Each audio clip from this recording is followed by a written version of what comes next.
at times we just don't communicate well. And so what we're saying is actually in relationships, deepening connection comes through restoring when we blew it. Welcome, everyone, to Breaking Bread, the podcast brought to you by Apostolic Christian Counseling and Family Services. It's wonderful to have you along. Kaleb Beyer is here in the studio with me. Kaleb, thanks for being here. It's good to be here. Thanks, Matt. Kaleb, our topic is restoration attempts in marriage. Mm-hmm. And to set this topic up, okay, I'd like to use a metaphor that I think most of us will understand. And that is, when I'm driving down the road, what all of us are driving down the road, we're in the driver's seat.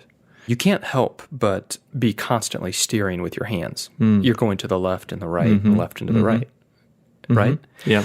And you're never trying to veer off the road. You're actually always trying to veer it back on. Yes. In a sense. Yes. So when you are driving a car, you are always being corrective. Does that make sense? Yeah, You're absolutely. correcting course all the time. And I think that metaphor hits pretty closely with what you mean by restoration attempts. Am I right? Yeah, it is. In marriage, while in marriage, you always need to be in corrective mode, in a sense.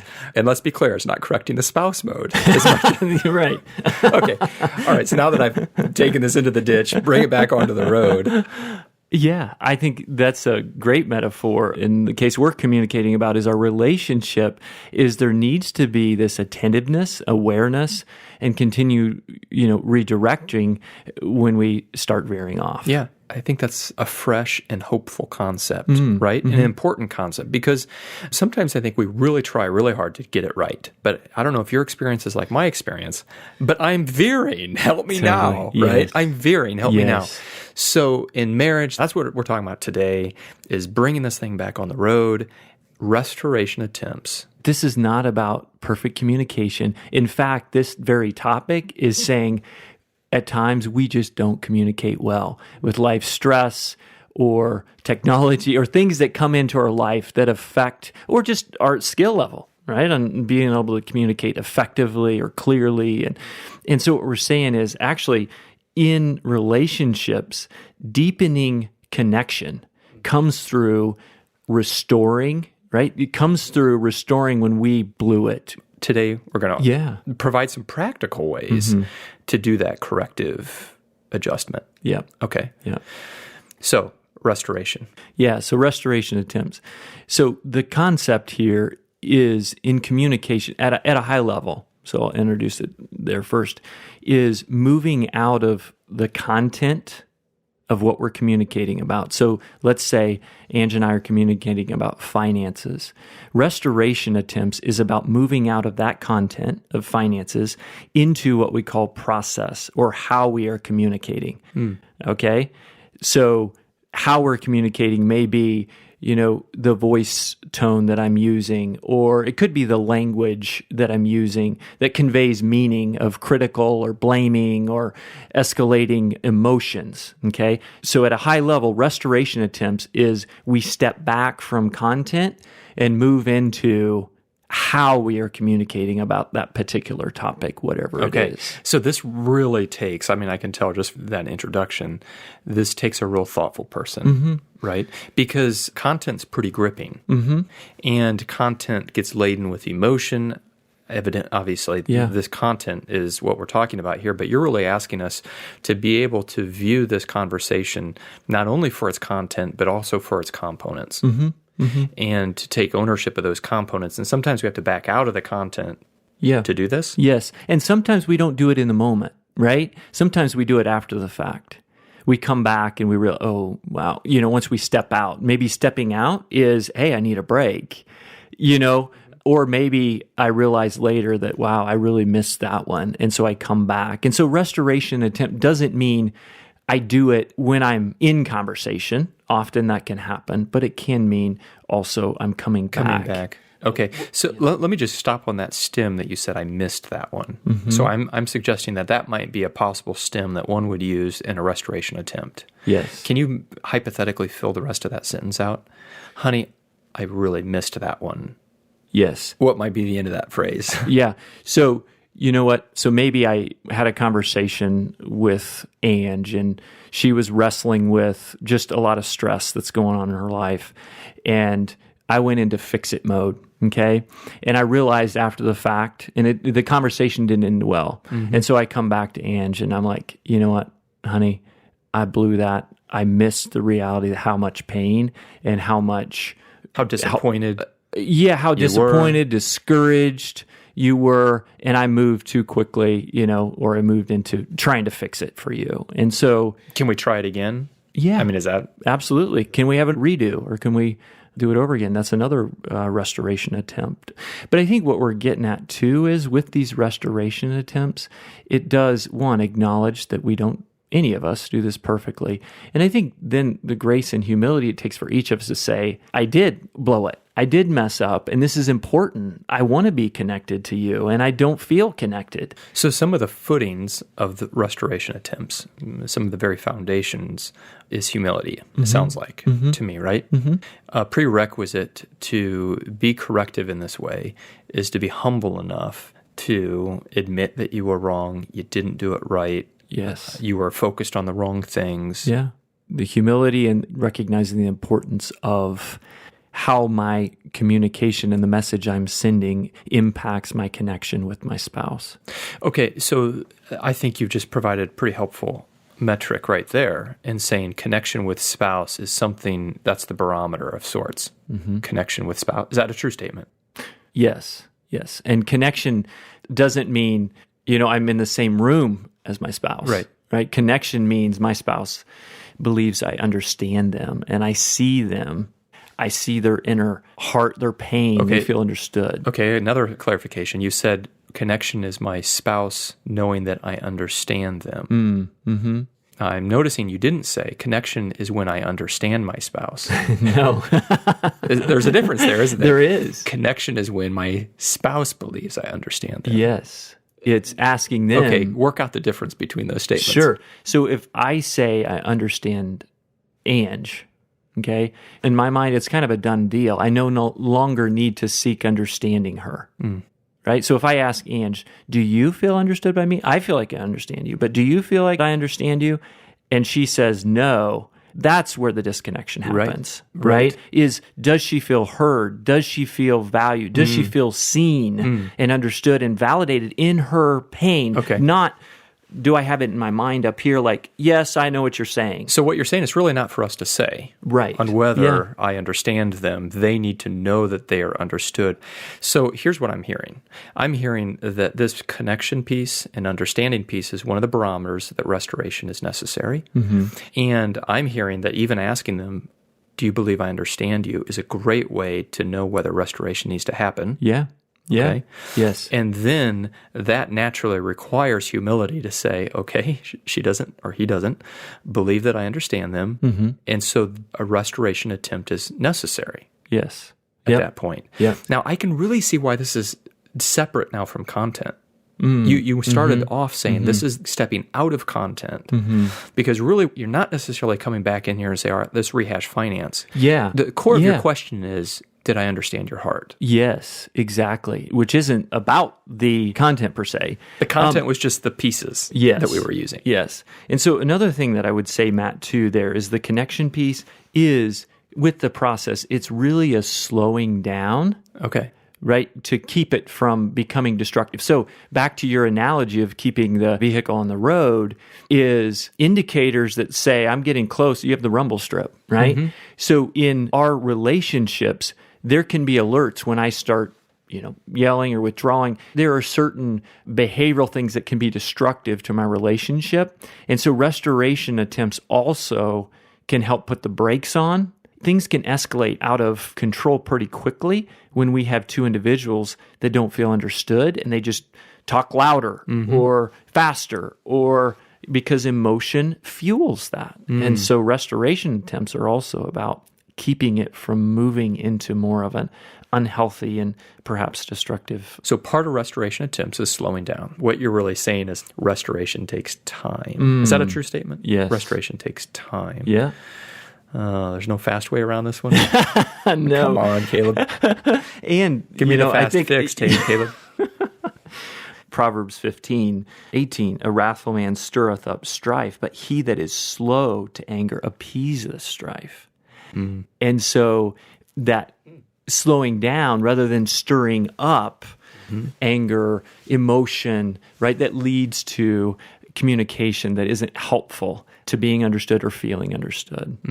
I'd love to hear some practical tips. Okay, Caleb, some of us are hearing this and like, okay, yeah, this makes sense, but I don't know that I even have the vocabulary to make some of these restoration attempts. Like, give me some basic things, some basic words that will help. So there's a couple different examples. And so even things like, you know what, I feel like we're veering off track right now, okay? Or, you know what, I'm starting to feel overwhelmed by our conversation. Or, I need our conversation to be calmer right now. So those can all be sentences that can be used or... And what I hear you're saying, though, too, is you're using some vocabulary, which you probably need to understand what we mean by certain of these words, right? You mentioned overwhelmed, right? For even husband and wife to kind of understand what we mean when we say that. Yes. And really what we're applying. So, for example, if I think I'm feeling overwhelmed as signifying that you're being too overbearing is a very offensive thing, right? Yes. I am saying but there's the content part, right? But you're mentioning process. To say this process is overwhelming right now has a totally different message to it, right? The first is not very palatable. The second is very palatable. Yeah. Because we're talking about the process. Yes, correct. Yep. And I am acknowledging it's about me. It's not about my spouse. Right. It is about, wow, I want to hear you right now, but I'm getting overwhelmed and stressed. And so that's affecting my ability to listen and be present with you right now.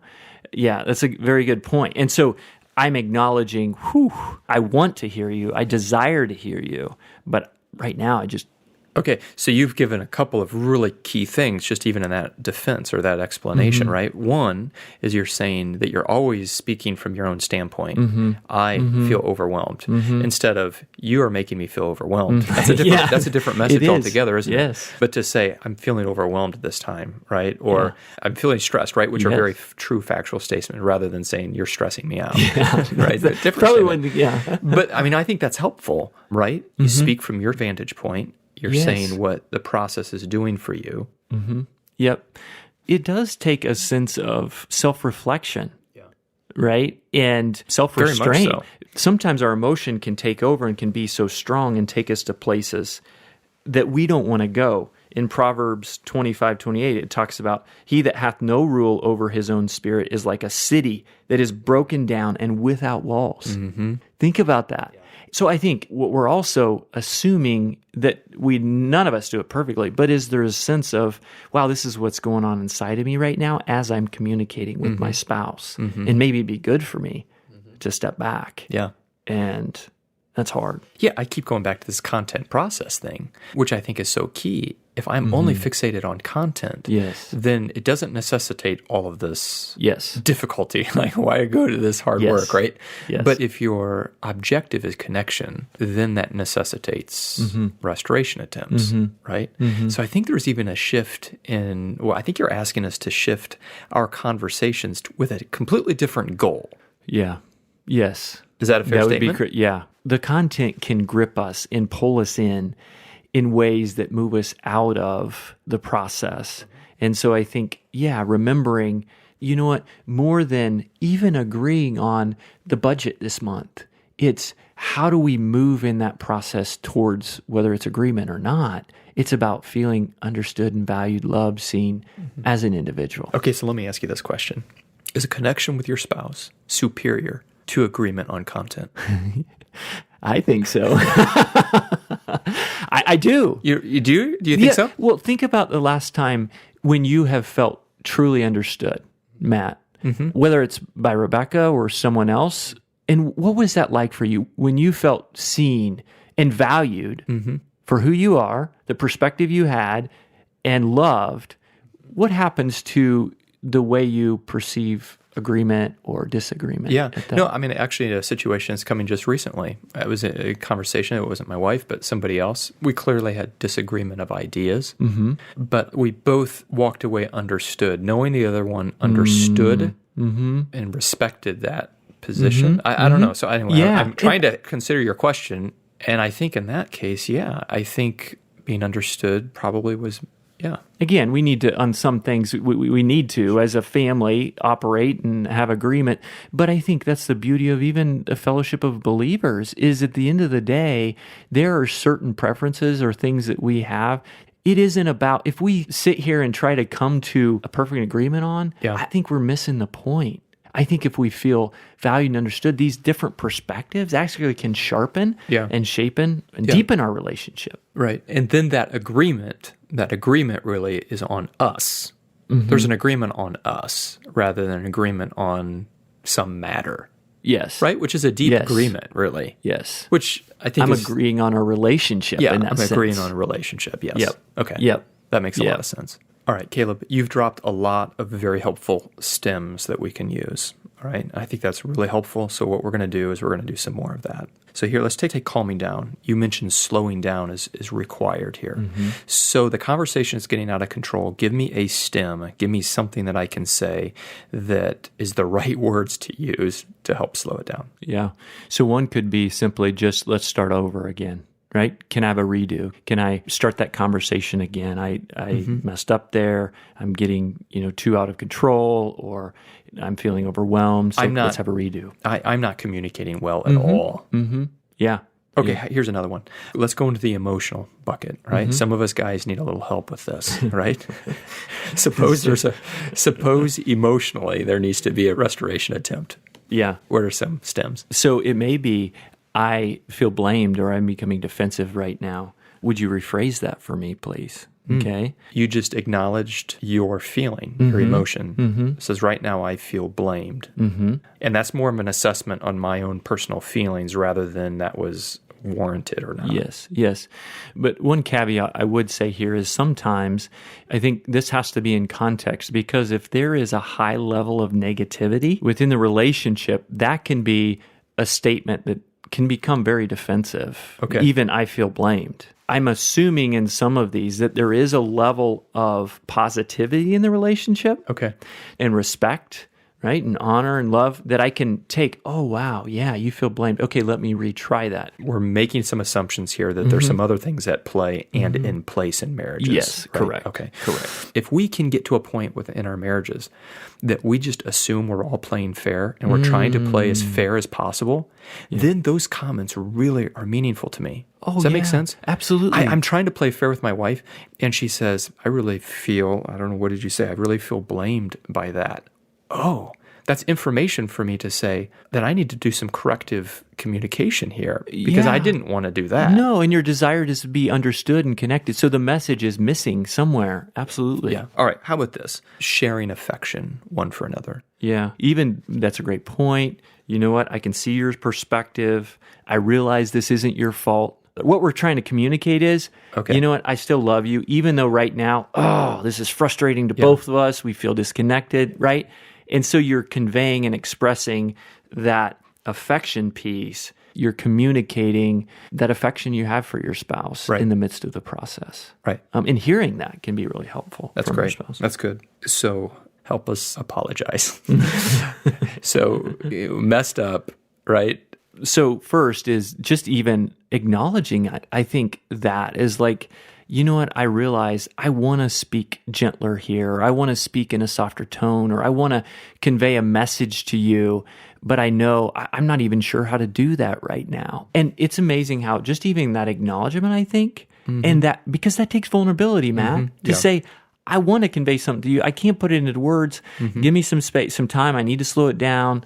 I think it's creating space to be vulnerable with each other. And again, try to bring it back on and say, we're going to be okay here. Right? We're going to get through this little bump in the road or whatever that is. That's good. Yeah. All of these are great, Kaleb. And we could go on. And in fact, I know that you have written an article on this and have placed some really clear teaching on the topic, and would encourage anybody to go to our website and just put in the search menu, restoration attempts. So let's bring this to a close. Kaleb, what are some parting comments regarding restoration attempts? Engaging in things that bring laughter and fun and appreciation and admiration to the relationship cannot be disconnected from restoration attempts. It's very important to have that context. For me to receive my spouse means the level, right, of our friendship in our relationship is directly correlated to how well or how much I'll receive restoration attempts from my spouse. Right. And our marriage is not the sum total of all of our hard conversations. We've got a marriage to support our hard conversations, right? Very, very well stated. But communication's tough, isn't it? Yeah. I mean, it's a difficult thing. It is. Absolutely. We really, as vast as our vocabulary is, it's pretty limited. We have to string together a lot of words in order to communicate complex concepts. Yeah. There's just a lot of things at play here which really tee up, I think, the need to have some restoration attempts, teaching that you've just provided here with this podcast. But to have some of those tools in the tool belt, I think is warranted by just the difficulty of communication. So. Yep. There's a lot of meaning in which even makes me think about technology, right? And seeking to communicate through technology and how easy that can go off the rails because we attribute meaning in places that not necessarily there is meaning through But text that emoji, I gave that emoji. Didn't say? Sure, it's clear. I was kidding. Didn't you see the emoji? I've got a son learning to drive, right? Everything's new and hard, right? All of those corrective attempts and restoration attempts, right? Yeah. Can we say the same is true for communication in marriage? That with practice, things become automatic? I mean, it would be great if restoration attempts were so automatic in my communication as it is in my driving, for example. Yep. Yeah, like with any skill or something new that you're learning, it does take some time and some practice. And this might sound phony, but for couples that I work with that may have been in some really difficult places, even prefacing it with, hey, you know what, I just stepping out of the content and even saying things like, I'm going to try a restoration attempt here. And even starting it with that to say, hey, I know, because again, when there's been high negativity, we can miss those. Yeah. And so by saying, I am trying to do something for the benefit of our relationship here, it might not sound like it, right? It might not seem like that, but hold on here. I want to try this out, right? So what I'm about to say is not an attack. Yes. It's not an attack. Yes. It's my best attempt. That's right. To try this. That's right. And when we understand, I think that's awesome, Caleb. When we understand between spouses this concept, this is a restoration attempt. That's where I think shared vocabulary is helpful. Yes. That was a restoration attempt. That really does say a lot. It does. That really says, that takes all the poison out of it, and I see it for all its virtue. Yes. Which would go a long ways in a lot of our conversations, wouldn't it? Yeah, it would. So, yeah. Thank you, Caleb. Been a blessing to be with you. Yeah. If you found the content today to be very helpful, we have just the event for you. ACCFS will be hosting our annual marriage conference at our Morton AC Church on October 18th and 19th. The event will start on Friday night and continue all day Saturday. But you need to register, and we would urge you to go to our website at accounseling.org and register as space is limited. And so we look forward to seeing you there. To our listeners, thanks for being along. We trust and pray the content here shared has been helpful. Communicate with us if you wish at office@accounseling.org with questions, concerns, with future topics, with anything you care to impart. Thanks for being with us. Goodbye.